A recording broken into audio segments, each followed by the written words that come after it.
Jean Rictus est un poète de la fin du XIXe, début du XXe, et qui écrivait en langue populaire. Berceuse pour un pas de chance. Do mon petiot, do ma totote. Te viens de t'effondrer sur le crottoir comme un bestiau à l'abattoir ou comme un qui serait en ribote.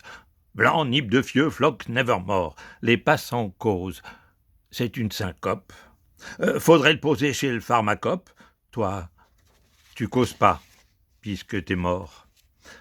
Un mocio qu'un beau pardos dit « Je la connais, c'est du chiquet. Toi, tu t'ostines à faire la rosse et tu tais, puisque t'es claqué. Ton bloom se rouler à terre, ta plure, tes tifs en escalier, tes sorlots qui montrent tes doigts de pied font croire que t'es pas un meuillard d'air. Voyons un peu ce qui t'a pris, on te lève, on ouvre ta requimpette. Là qu'on voit que t'avais plus de liquette et que tes boyaux sont verts de gris, oh, ça fait voir de quoi t'es crevé. Chacun se zieute avec malaise. Le mocio, lui, se tire à l'anglaise du temps qu'on t'arcouche sur le pavé. Do rentemplant, do mademoiselle. De loin, léger comme des gazelles, deux sergottes s'amènent, essoufflées, la gueule pleine de « Circulez !» T'as de la veine d'être cuite autrement qu'est qu'on te passerait dans le genre mandal pour t'apprendre à faire du scandale et causer des rassemblements.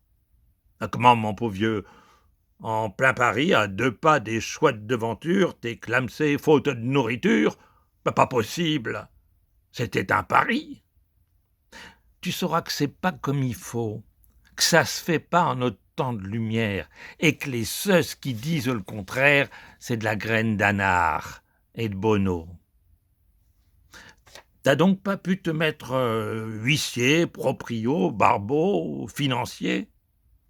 T'as employé ton existence à rester parmi les pas de chance? Sûr qu'avant d'en arriver là, t'as dû te cogner à bain des seuils, peu d'une fois resté chocolat, le ventre vide et le cœur en deuil. C'est donc ça que t'as pas l'air content, que t'as su la tronche à un mauvais rire. En sombrant, quoi que c'est que t'as pu dire, si la mort t'en a laissé le temps. Tu t'es peut-être ben revu, petit gars, quand au retour de l'atelier, ton peupat te prenait dans ses bras en te disant « Bonjour, mon salé !»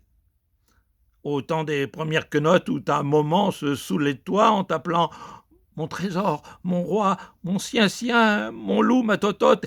et puis te faisait dans les tétés des papates et des satouillettes et t'inondait de baisouillettes du kiki à la berdouillette comme une peuille d'orage en été. Hein? Si elle te voyait là, ta vieille, elle lèverait ses pauvres mains au ciel en disant « Moi que je l'ai nourri, il n'est claqué de faim, mon petit. » Maintenant, t'as peut-être jamais rien eu que la solitude et la peine, et t'as peut-être jamais tété goulu que le téton de la déveine. Bah, à présent, do, ma filleule, quoi que t'aies pleuré, quoi que t'aies souffert, te v'là sorti de notre enfer, t'es arrivé.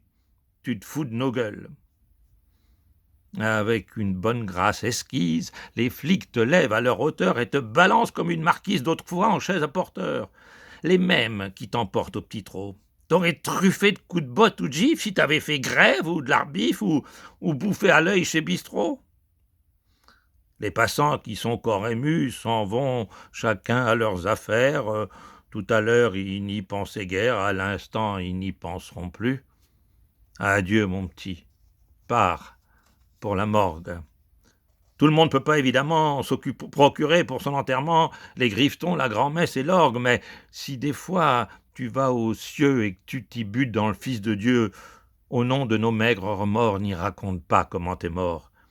N'y dis pas « J'arrive de Paris, moi, Seigneur, qu'était votre image. Voilà comment on vous rend hommage, regardez mes boyaux pourris. Le turbin a pris ma jeunesse, ma santé, ma joie, mes désirs et vioques. On m'a laissé moisir seul et nu devant la richesse. Et quant à ces gars économes, j'ai demandé un peu de pain ou de pèse. Ils m'ont cité les droits de l'homme et m'ont chanté la Marseillaise. »